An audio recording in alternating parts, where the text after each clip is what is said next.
Hi everyone and welcome to all. तो चलिए आज की क्लास में हम लोग डिस्कस करने वाले हैं कंप्लीट एनसीईआरटी, जो कि हम लोगों ने ये वाला सेशन स्टार्ट किया था कंप्लीट एनसीईआरटी का। ठीक है, जिसमें हम लोग क्लास 7 की एनसीईआरटी को यहाँ पे रीड कर रहे हैं। तो देखो हमारा चैप्टर 8 तक ये कंप्लीट हो गया है। अब ये चैप्टर 9 है, फिर इसके बाद हमारा लास्ट एक चैप्टर बस और रहेगा। ठीक है, फिर इसके बाद जो हमारा क्लास 7 का एनसीईआरटी है वो यहाँ पे कवर हो जाएगा। ठीक है, तो देखो हमारा इसमें कितने चैप्टर्स बचे, तो ये हमारा सेकेंड लास्ट चैप्टर है। इसके बाद हमारा एक चैप्टर बस और रहेगा। ठीक है, तो देखो हमारा आज का चैप्टर ये क्या है, आज का क्लासेस इसमें हम लोग क्या रीड करने वाला है, तो ये छत्तीसगढ़ संस्कृतियों का निर्माण। ठीक है, सॉरी, क्षेत्रीय संस्कृतियों का निर्माण, ये हमारा चैप्टर है। देखो अब जैसे जैसे कि जो अलग अलग क्षेत्र है, ठीक है, मतलब अलग अलग राज्य है, तो उनकी संस्कृति अलग अलग होती है। ठीक है, तो यहाँ पे क्षेत्रीय संस्कृतियों का निर्माण, अब यहाँ पे क्षेत्रीय संस्कृतियों का निर्माण, यहाँ पे तमिलनाडु, ये इससे केरल और ये ऐसे कुछ कुछ ऐसे क्षेत्र दिए गए, तो उनकी संस्कृतियों के बारे में यहाँ पे बताया गया। ठीक है, अब देखो लोगों का वर्णन करने का सबसे सामान्य तरीका है उनकी बोलचाल की भाषा से उन्हें परिभाषित करना। ठीक है, अब देखो किसी भी इंसान को उसको कैसे उसके बारे में एक्सप्लेन किया जाता है। ठीक है, कोई भी किसी एरिया से है, ठीक है, तो उसके बारे में कैसे उसको डिफाइन कर सकते हैं कि वो किस एरिया से, उनकी जो बोलचाल है वो कैसी है, तो ये सब चीजें उनको डिफाइन करते हैं। किसी व्यक्ति को तमिल या उड़िया कहते हैं, तो आमतौर पर इसका अर्थ होता है कि वह तमिल अथवा उड़िया भाषा बोलता है। ठीक है, अब तमिल है मतलब तमिलनाडु से है, उड़िया मतलब है ये उड़ीसा से है। ठीक है, इसी तरह हम प्रत्येक क्षेत्र को कुछ खास किस्म के भोजन, वस्त्र, काव्य, नृत्य, संगीत और चित्रकला से जोड़ा करते हैं। ठीक है, तो ये सब चीज हम लोग ये आर्ट एंड कल्चर में भी ये सब चीज हमारा पढ़ा जाता है। ठीक है, देखो जैसे कि कौन से राज्य है वहां पे क्या क्या जो खा भोजन है, वस्त्र है, वहाँ की काव्य क्या है, वहाँ कौन से नृत्य किए जाते हैं, संगीत, उसकी चित्रकला और जो उनकी बोलचाल भाषा है, तो ये सब चीज से वहाँ के बारे में इसको पता कर लिया जाता है। ठीक है, तो उसको ही क्या बोला जाता है, क्षेत्रीय संस्कृतियाँ। ठीक है, तो और आगे इसमें और कुछ नहीं है, बस ये आगे देखते हैं फिर हम लोग। अब देखो इसमें क्या दिया, चेर और मलयालम भाषा का विषय। अब देखो ये मलयालम मलयालम दिया मतलब ये केरल राज्य की भाषा है। ठीक है, तो देखो यहाँ पे देखते हैं, भाषा और क्षेत्र के बीच अंतर संबंध के एक उदाहरण अपना विश्लेषण प्रारंभ करो। ठीक है, ये देखो फिर उसके आगे क्या दिया, महोदयपुरम का चेर राज्य, ठीक है, प्रायद्वीप के दक्षिण पश्चिम भाग में जो आज के केरल राज्य का एक हिस्सा है। ठीक है, अब जो कि यहाँ पे एक चेर राज्य है, ठीक है, चेर राज्य है वो एक केरल का, जो केरल राज्य है उनका हिस्सा है, और वहाँ पे कौन सी भाषा बोली जाती है, तो वहाँ पे मलयालम भाषा बोली जाती है। ठीक है, जो कि 9वीं शताब्दी में यहाँ पे स्थापित किया गया है। मलयालम भाषा इस इलाके में बोली जाती है। ठीक है, ये केरल है, वहां पे मलयालम भाषा बोली जाती है। शासकों ने मलयालम भाषा और लिपि का प्रयोग अपने अभिलेख में किया है। ठीक है, अब देखो आप ऐसे भी बोल सकते हैं, महोदयपुरम का जो चेर राज्य है, ठीक है, वहां के शासक ने, ठीक है, वहां के शासक ने किस भाषा और लिपि का प्रयोग अपने अभिलेखों में किया है, ये आपका क्वेश्चन बन सकता है। ठीक है, किस भाषा का प्रयोग, किस भाषा और लिपि का प्रयोग यहाँ पे किया है अभिलेखों में शासकों ने।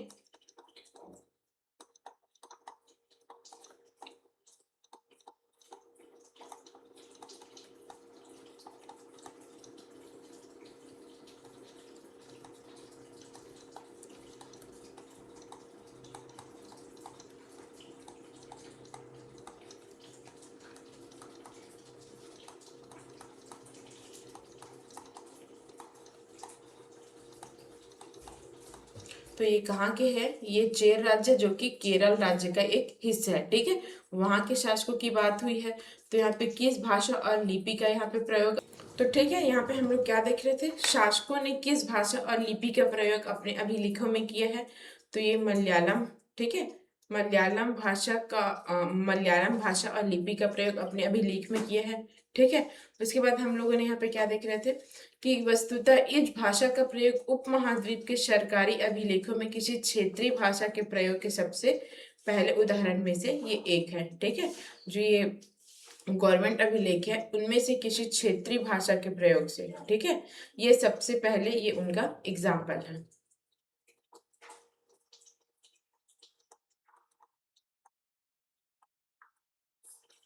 ठीक है, चलो फिर आगे देखते हैं। अब इसके साथ साथ चेर लोगों ने संस्कृति की परंपरा से भी बहुत कुछ ग्रहण किया है। केरल का मंदिर रंगमंच परंपरा इस युग तक खोजी जा सकती है। ठीक है, ये सब यहाँ पे दिया, लेकिन यहाँ पे एक इम्पोर्टेंट है, ये एक ग्रंथ है लीला तिलकम। ठीक है, जो कि 14वीं शताब्दी का एक ग्रंथ है लीला तिलकम, जो व्याकरण तथा काव्य शास्त्र उसका विषय है। ठीक है, और इसको कौन सी शैली में लिखी गई है? मणिप्रावलम शैली में। ठीक है, अब यहाँ पे आप लोग फिर एक क्वेश्चन देख सकते हैं। ठीक है, जो कि एग्जाम पॉइंट ऑफ व्यू से इंपॉर्टेंट है। यहाँ पे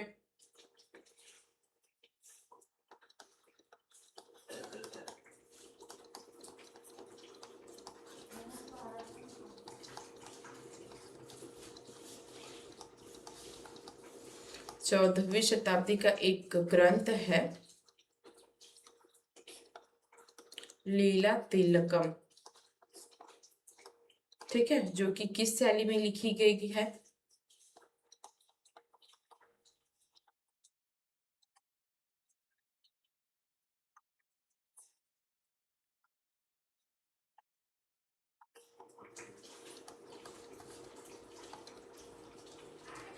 किस शैली में लिखा गया है ये? तो यह मणिप्रवालम। ठीक है, मणिप्रवालम शैली में ये लिखा गया है। ठीक है, फिर इसके बाद मणिप्रवालम का शाब्दिक अर्थ है हीरा और मूंगा। ठीक है, जो यहाँ दो भाषाओं संस्कृत तथा क्षेत्रीय भाषा के साथ साथ प्रयोग की ओर इंडिकेट करता है। ठीक है,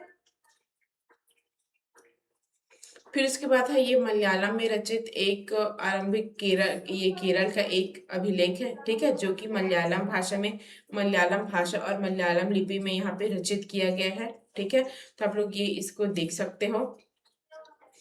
फिर उसके बाद है शासक और धार्मिक परंपरा। ठीक है, यहाँ पे हमें जितना एग्जाम पॉइंट ऑफ व्यू से हमारा जितना इंपॉर्टेंट रहेगा सिर्फ हम लोग उनको ही कवर करते जाएंगे। ठीक है, फिर इसमें क्या दिया है? शासक और धार्मिक परंपराएं। ठीक है, तो इसमें क्या बताया है? ये जगन्नाथ मंदिर के बारे में यहाँ पे बताया गया है। ठीक है, जो ये हमारा चैप्टर है वो पूरा आर्ट एंड कल्चर जो हमारा रहता है उससे ये पूरा रिलेटेड है। हम लोग इसमें उतना ज्यादा नहीं करते जाएंगे क्योंकि ये सब हमें उसमें पढ़ा हुआ मिलता है। ठीक है, तो जो यहाँ पे जितना इम्पोर्टेंट रहेगा सिर्फ हम लोग उसी को रीड करते हुए जाएंगे, वहीं से ही हम लोग फैक्ट्स देखते जाएंगे इसका। ठीक है, तो देखो यहाँ पे और क्या दिया, ये जगन्नाथ संप्रदाय का। ठीक है, अब यहाँ पे देखो ये पूरी जो कि उड़ीसा में स्थित जगन्नाथ मंदिर है। ठीक है, अब देखो ये उड़ीसा का जगन्नाथ मंदिर, ये यहाँ पे किसकी उपासना होती है? तो यहाँ पे ये विष्णु की उपासना होती है। ठीक है, उड़ीसा का जगन्नाथ मंदिर विष्णु की उपासना होती है यहाँ पे। ठीक है, जिसका ये जगन्नाथ का शाब्दिक अर्थ क्या है? ये दुनिया का मालिक, जो कि कौन है? ये विष्णु। ठीक है, तो ये उनकी उपासना किया जाता है ये जगन्नाथ के मंदिर में। ठीक है, जो कि कहाँ पे स्थित है? उड़ीसा में। आज तक जगन्नाथ की काष्ठ प्रतिमा स्थानीय जनजाति लोगों द्वारा बनाई जाती है, जिससे यह तात्पर्य निकलता है कि जगन्नाथ मूलतः एक स्थानीय देवता है। ठीक है, जो कि आगे चलकर भगवान विष्णु का रूप यहाँ पे मान लिया गया है। ठीक है, अब देखो यहाँ पे जगन्नाथ के बारे में तो सब सुने ही सुने हो। ठीक है, तो उसके बारे में और यहाँ पे और आगे डिस्कस करने की जरूरत है ही नहीं। 12वीं शताब्दी में गंग वंश। ठीक है, अब देखो ये 12th सेंचुरी में ये गंग वंश, तो उनके राजा कौन थे? अनंत वर्मन। ठीक है, अनंत वर्णम वर्णम ने यहाँ पे पुरी में पुरुषोत्तम जगन्नाथ के लिए एक मंदिर बनवाने का निश्चय किया था। ठीक है, फिर उसके बाद ये 1230 में, ठीक है, राजा अनंग भीम तृतीय ने अपना राज्य पुरुषोत्तम जगन्नाथ को अर्पित कर दिया और स्वयं को जगन्नाथ की प्रतिनियुक्ति घोषित कर दिया। ठीक है, अब देखो यहाँ पे जो राजा थे अनंग भीम तृतीय, ठीक है, उन्होंने अपने राज्य को पुरुषोत्तम जगन्नाथ को ये अर्पित कर दिए, फिर उसके बाद स्वयं को जगन्नाथ की प्रतिनियुक्ति घोषित कर दिया। ठीक है, यानी कि इसमें क्या बोला गया, जगन्नाथ के नाम से शासन किया इन्होंने। ठीक है, जो ये राजा थे अनंग भीम, उन्होंने जगन्नाथ के नाम से शासन किया, और जैसे ही ठीक है, ये जगन्नाथ के नाम से शासन किया, और फिर जैसे कि ये जगन्नाथ की खड़ाऊ रखकर शासन कर रहा है। ठीक है, फिर यहाँ पे आप ये क्वेश्चंस भी देख सकते हो। ठीक है, ये राजा अनंग भीम तृतीय ने अपना राज्य पुरुषोत्तम जगन्नाथ को अर्पित कर दिया था। ठीक है, और ये अपने आप को प्रतिनियुक्त घोषित किया था जगन्नाथ का। ठीक है, तो ये देख सकते हो। यहाँ पे और बोल सकते हो, उड़ीसा का जगन्नाथ मंदिर, वहां पे किसकी उपासना होती है। ठीक है,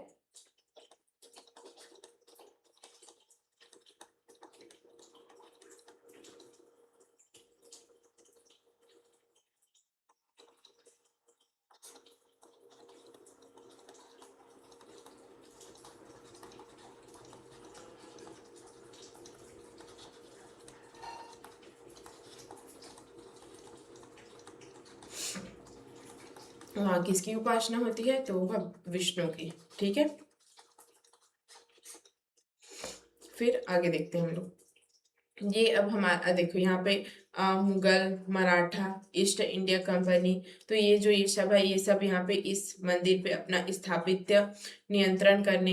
नियंत्रण स्थापित करने की यहाँ पे बहुत प्रयत्न किए थे। ठीक है, तो ये यहाँ पे उसको दिया गया है। अब देखो इसमें बालभद्र, तुंगभद्र और जगन्नाथ की लघु मूर्ति है। ठीक है, यहाँ पे दिखाया गया है बालभद्र, तुंगभद्र और ये जगन्नाथ। तो इसको ताड़पत्र की पांडुलिपि में इसको पाया गया है। ठीक है, जो कि कहाँ पे है, और ये उड़ीसा में है। अब ये जगन्नाथ मंदिर, ये पूरी, ठीक है, उनका एक ये चित्र दिखाया गया है। अब देखो उसके बाद है ये राजपूत और शूरवीरता, तो ये इनकी परंपरा के बारे में बताया गया। तो ये भी हमारा इम्पोर्टेंट नहीं, क्योंकि ये सब चीज को हम वहाँ पे आर्ट एंड कल्चर में ये पढ़ा हुआ ही है। ठीक है, तो एक बार इसको आप लोग अगर फर्स्ट टाइम पढ़ रहे हो तो इसको एक सरसरी नजर से एक बार ऐसे ही पढ़ सकते हो, और एकदम ज्यादा पढ़ने की जरूरत नहीं है यहाँ पे। तो इसमें क्या बताया, 19वीं शताब्दी में ब्रिटिश लोग उस क्षेत्र को जहाँ आज का अधिकांश राजस्थान स्थित है, ठीक है, राजपुताना कहते थे। इससे यह समझा जा सकता है कि वह क्षेत्र ऐसा प्रदेश है जहाँ केवल अथवा प्रमुख रूप से राजपूत ही रहा करते थे। ठीक है, अब देखो ये राजपुताना है मतलब उस प्रदेश में राजपूत लोगों का ही निवास रहता था। ठीक है, लेकिन यह बात आंशिक रूप से सत्य है। ऐसे अनेक समूह थे और आज भी है, जो कि उत्तरी तथा मध्यवर्ती भारत के अनेक क्षेत्रों में अपने आप को राजपूत कहते हैं। ठीक है, और ये पूरे तरह से सही भी नहीं है। मतलब यहाँ पे ये भी बोला गया इसमें उत्तरी और जो मध्य भारत थे, तो उसके और कई ऐसे क्षेत्र थे जहाँ पे ये राजपूत आपको मिल जाएंगे। यह भी सच है कि राजस्थान में राजपूतों के अलावा अन्य लोग भी रहते हैं। ठीक है, तो यहाँ पे कौन कहाँ पे राजपूत और शूरवीरता, ये उनकी परंपराएं के बारे में दिया कि उनकी संस्कृति क्या थी, वहां पे कौन रहते थे, किस जगह पे ये राजपूत रहते थे, तो ये सब चीज आपको यहाँ पे बताया गया है। ठीक है, ये हमारे एग्जाम पॉइंट ऑफ व्यू से आपको ये इम्पोर्टेंट नहीं है। ठीक है, ये जो आपका ये चैप्टर है आपको बहुत छोटा चैप्टर, ठीक है, दिया तो आपको इतना बड़ा है, लेकिन ये पूरा छोटा सा है। ठीक है, क्योंकि जितना एग्जाम पॉइंट ऑफ व्यू से इम्पोर्टेंट रहेगा सिर्फ उसी को ही कवर करते जाएंगे ना, तो जितना इम्पोर्टेंट है उसको कवर करते जाएंगे, मतलब ये कम है। अब देखो ये बीकानेर के एक राजकुमार है, राज सिंह, ये उनको दिखाया गया है यहाँ पे। ठीक है, और ये ऐसा क्षेत्र है जिसकी चर्चा इस चैप्टर में किया गया है, तो ये उस क्षेत्र के बारे में यहाँ पे दिखाया गया है। अब देखो यहाँ पे कथक नृत्य, ठीक है, कथक नृत्य मतलब ये हमारा क्लासिकल डांस। ठीक है, तो हम लोग क्लासिकल डांस के बारे में भी कल्चरल वाले जो हम लोग पढ़ते हैं आर्ट एंड कल्चरल, उसमें देखते हैं। ठीक है, अब देखो यहाँ पे क्या है, यहाँ पे कथक नृत्य के बारे में बताया गया। ठीक है, जो कि ये इतिहास को देख, इसमें क्या बोला है, नृत्य शैली उत्तर भारत के अनेक भागों से जुड़ी है। कथक शब्द का अर्थ है कथा, ठीक है, कथा शब्द से निकलता है कथक शब्द। फिर जिसका प्रयोग संस्कृति तथा अन्य भाषाओं में कहानी के लिए किया जाता है, ठीक है। अब ये कथा, कथा को हम लोग तो जानते हैं किसी, ठीक है, जिसका प्रयोग किसके लिए किया जाता है, संस्कृत तथा अन्य भाषा में एक कहानी के लिए किया जाता है, ठीक है। जैसे कि हम लोग बोलते हैं कि ये हिंदी में एक कथा लिखा है, ठीक है, और ये संस्कृत में कथा लिखा हुआ है, तो ये सब ये कथा, उसके बारे में बताएं। कथक मूलतः मूल रूप से उत्तर भारत के मंदिरों में यानी कथा यानी कहानी सुनने वालों की एक जाति थी, ठीक है। अब देखो यहाँ पे क्या बोला है, जो ये कथा है वहां पे कथा से क्या निकला, ये कथक, ठीक है। तो कथक यहाँ पे मूल रूप से उत्तर भारत के मंदिरों में, ठीक है, उत्तर भारत के मंदिरों में कथा यानी कि कहानी सुनने वाले एक जाति थी, ठीक है। तो उनके लिए यहाँ पे इसको अलंकृत, कथा वाचन को यहाँ पे अलंकृत किया गया है। फिर उसके बाद 15वीं और 16वीं शताब्दियों में भक्ति आंदोलन के प्रसार, इसके बारे में हम लोग देखे थे, भक्ति आंदोलन, ठीक है। नायनार अलवार, तो अलवार से ही जो वहाँ पे भक्ति हुई थी, तो वहीं से ही भक्ति आंदोलन का वहाँ पे स्टार्ट हुआ था, ठीक है। और फिर यहाँ पे और राधा कृष्ण के पौराणिक आख्यान, तो वहाँ पे क्या, उसको क्या बोला जाता है, रासलीला, ठीक है।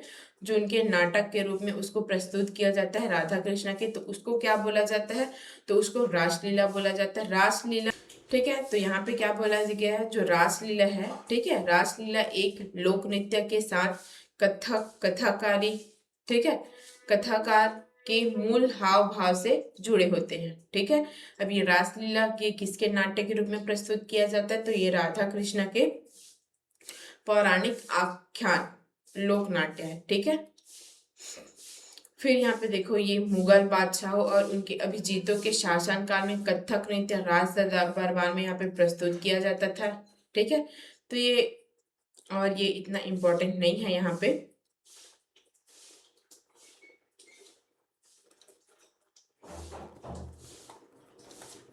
अब देखो, अब यहाँ पे देख सकते हैं, देखो ये अनेक सांस्कृतिक गतिविधियों की तरह कथक को भी 19वीं तथा 20वीं शताब्दियों में अधिकांश ब्रिटिश प्रशासकों को नापसंद किया, ठीक है। फिर भी यह जीवित बचा रहा, ठीक है। जो ये क्लासिकल डांस है हमारा, उनको ब्रिटिश, ठीक है, ब्रिटिश प्रशासक थे, उन्होंने नापसंद किया। फिर भी से यहाँ पे जो ये हमारा क्लासिकल डांस है वो उसके बाद भी यहाँ पे बचा रहा और गणिकाओं द्वारा पेश किया जाता रहा। स्वतंत्रता प्राप्ति के बाद तो देश में इसे 6 शास्त्रीय नृत्य रूपों में से यहाँ पे मान्यता मिल गई, ठीक है। हमारा 6 टाइप का क्लासिकल डांस होता है, ठीक है, जिसमें से हमारा एक क्या होता है, ये कथक, ठीक है। 6 टाइप का क्लासिकल डांस होता है, जिसमें से एक है हमारा कथक, ठीक है। फिर देखो ये नृत्य की कक्षा जो कि लक्ष्मण मंदिर का है, खजुराहो का, ठीक है। फिर देखो ये शासकीय नृत्य, उसके बारे में यहाँ पे बताया गया है। अब देखो यहाँ पे क्या बताया गया है,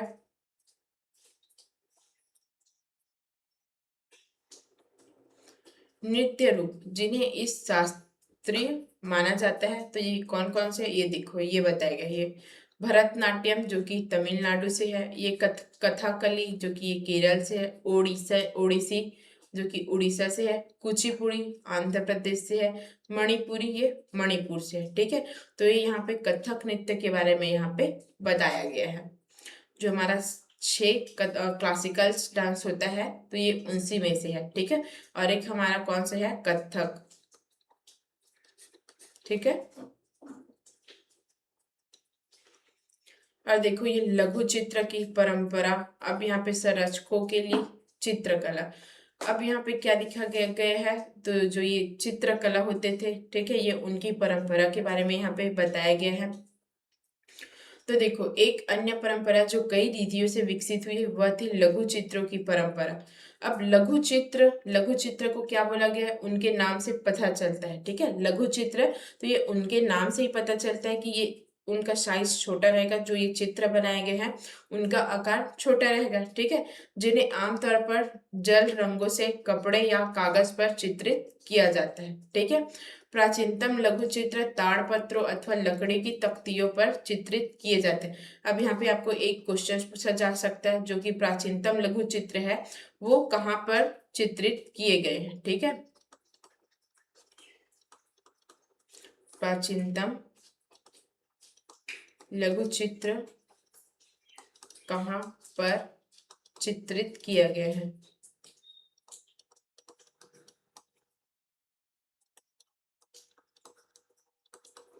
तो ये कहाँ पे चित्रित किया गया? तो देखो, ताल पत्रों अथवा लकड़ी की तख्तियों पर, या इसको ताड़ पत्र भी बोल सकते, जो हमारा पांडुलिपि वाला है ना, ये वही है।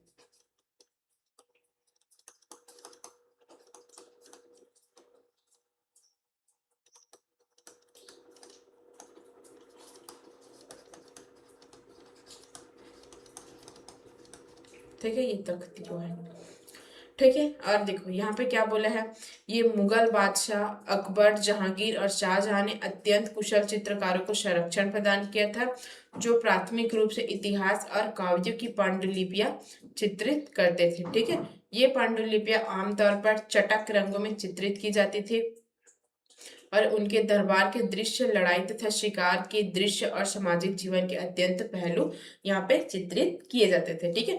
जैसे कि पहले जो राजा महाराजा वाला टाइम हुआ था, वहां पे जो दीवार रहते थे वहां पे बहुत सारे ऐसे चित्र बनाए जाते थे, लघु चित्र, ठीक है, जहाँ पे किसी को ये नृत्य के रूप में किया जाता था, तो ये लड़ाई के रूप में, शिकार के रूप में, तो ये उनके दरबार में ऐसे यहाँ पे पहलू चित्रित होते थे, ठीक है। अब देखो यहाँ पे ये भी आप लोग देख सकते हो कि यहाँ पे जहांगीर के काल में कौन से ये चित्रकार थे, अकबर के काल में कौन से चित्रकार थे, तो यहाँ पे उसको नहीं बताया गया, ठीक है।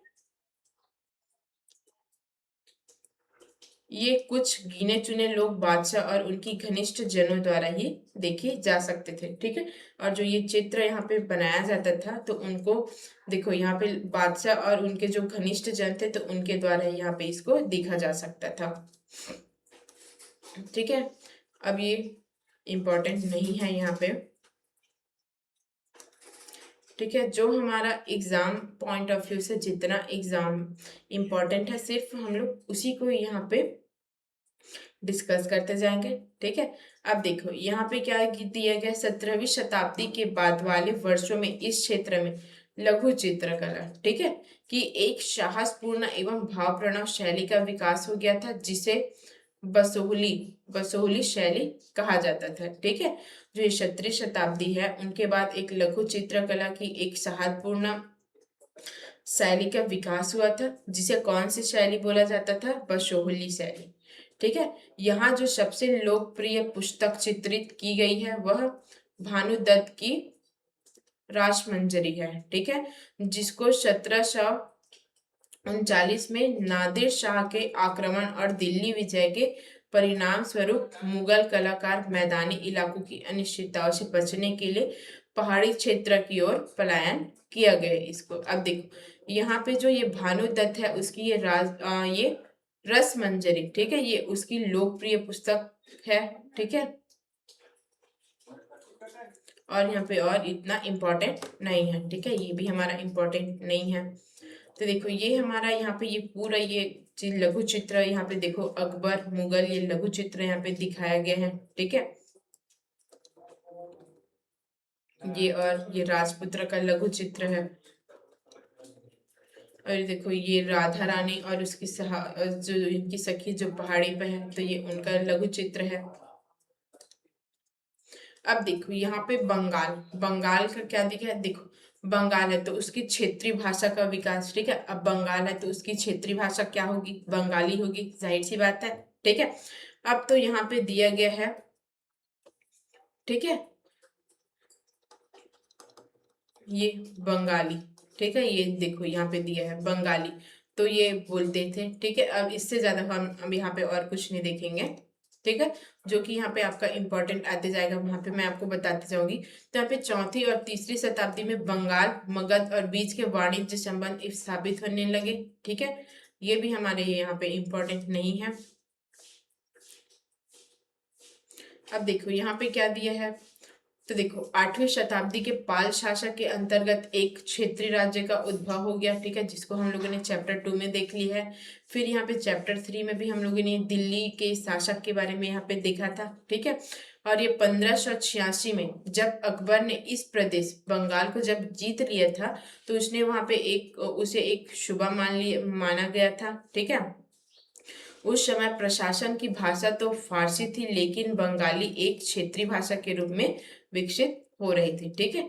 अब वहां पे क्या देखो, जो प्रशासन की भाषा थी उस टाइम बंगाल में, ठीक है, तो वो तो फारसी थी, लेकिन वहां पे धीरे धीरे करके वहां पे बंगाली भाषा वहां पे विकसित हो रही थी, ठीक है।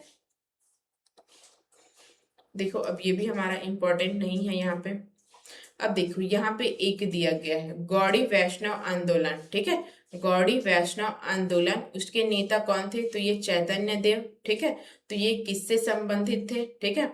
गौड़ी वैष्णव आंदोलन के देवता मतलब नेता चैतन्य देव का संबंध किससे था, तो ये बंगाल से था, ठीक है।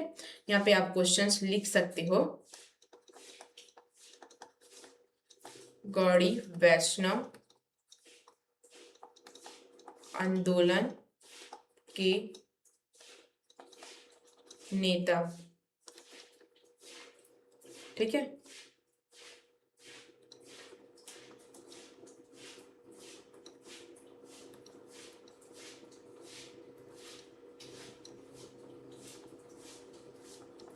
श्री चैतन्य देव, ठीक है। तो ये किससे संबंध है, चैतन्य देव का संबंध किससे है,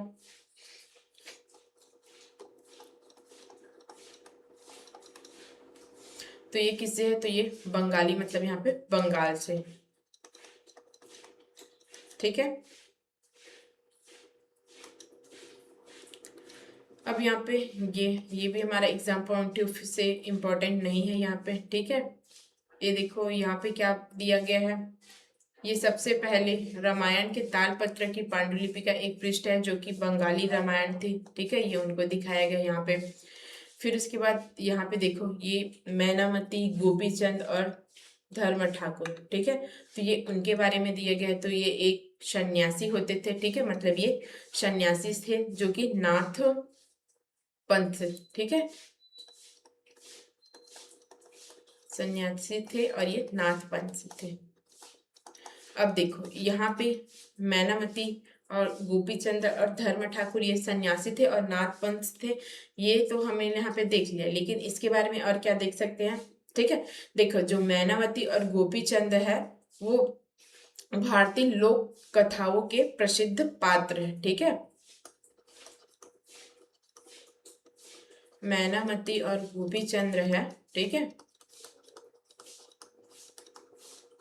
वो क्या है, तो यहाँ पे भारतीय, ठीक है, जो भारतीय लोक कथा है तो ये उनके प्रसिद्ध पात्र थे, ठीक है।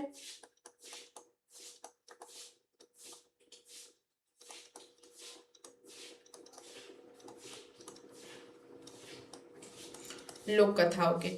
और देखो जो ये धर्म ठाकुर है, ठीक है, ये धर्म ठाकुर है वो बंगाल के एक ग्रामीण लोक देवता है।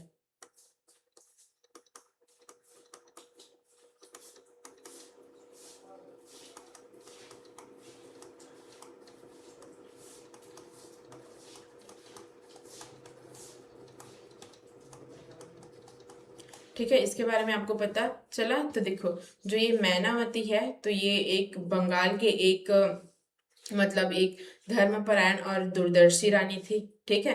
और उनकी योगियों की सेवा से ये आध्यात्मिक ज्ञान प्राप्त भी किया था इन्होंने। और इनके पुत्र थे ये गोपीचंद्र, ठीक है। तो ये मैनावती के पुत्र कौन थे, तो ये गोपीचंद्र उनके पुत्र थे, ठीक है।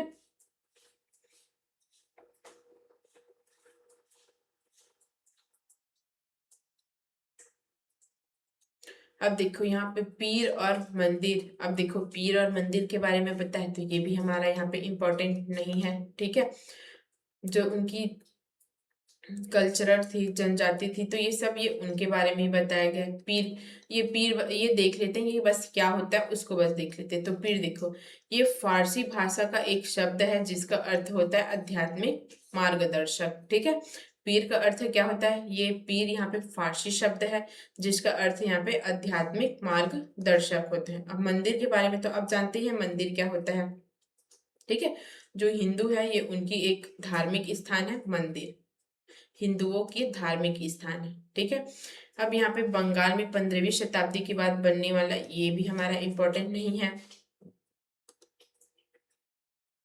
अब देखो मंदिरों की शक्ल या आकृति बंगाल की छप्परदार झोपड़ियों की तरह दो चाला मतलब इसको क्या बोलते हैं, दो छत वाली, और चौचाला मतलब चार छत वाली होती थी, ठीक है। अब देखो वहां की जो मंदिर होती थी वो कैसी होती थी, दो छत वाली या तो चार छत वाली, ठीक है। और ये 5वें अध्याय में वर्णित हुआ गुंबद को याद करें यहाँ पे, ठीक है। और ये यहाँ पे इम्पोर्टेंट नहीं है। अच्छा एक और देख सकते हैं, मंदिरों में कुछ विशेष रूप से पश्चिम बंगाल की बांकुरा जिले में विष्णुपुर के मंदिरों में ऐसी सजावटें अत्यंत उत्कृष्ट कोटि तक पहुंच चुकी थी, ठीक है। ये सजावट के बारे में यहाँ पे बताया गया है। देखो ये दाचोला दो की ये दो छप्परदार, और ये चौचाला मंदिर, ये चौचाला मंदिर, और ये मतलब ये दो चाला, ठीक है। और ये विष्णुपुर वाला, उसके बारे में इसको दिखाया गया है, मिट्टी की एक पटिया है उसको जो कि विष्णुपुर में है। देखो मछली भोजन के रूप में, ठीक है। अब मछली को ये भोजन का, यहाँ पे भोजन के रूप में इसको कैसे बनाया गया ये उनके बारे में यहाँ पे दिया गया है, ठीक है। देखो मछलियों को यहाँ पे क्या कर किया जाता है, उसको जो मैदान है वहाँ की, और मतलब इसको बोल सकते हैं जो उनके पास जो नदी नाले वहां रहते थे उनसे ये लाते थे, फिर इसके बाद टोकरियों में भर के इनको बाजार में ले जाया जाता था साफ करके, ठीक है। तो ये ऐसा ये सब चीज यहाँ पे बताया गया है। अच्छा ये बुद्ध धर्म पुराण जो कि बंगाल में रचित एक 13वीं शताब्दी का संस्कृत ग्रंथ है, ठीक है। ये भी आप यहाँ पे देख सकते हो। 13वीं शताब्दी का संस्कृत ग्रंथ कौन सी है, तो ये बृहद धर्म पुराण जो कि बंगाल में रचित है, ठीक है।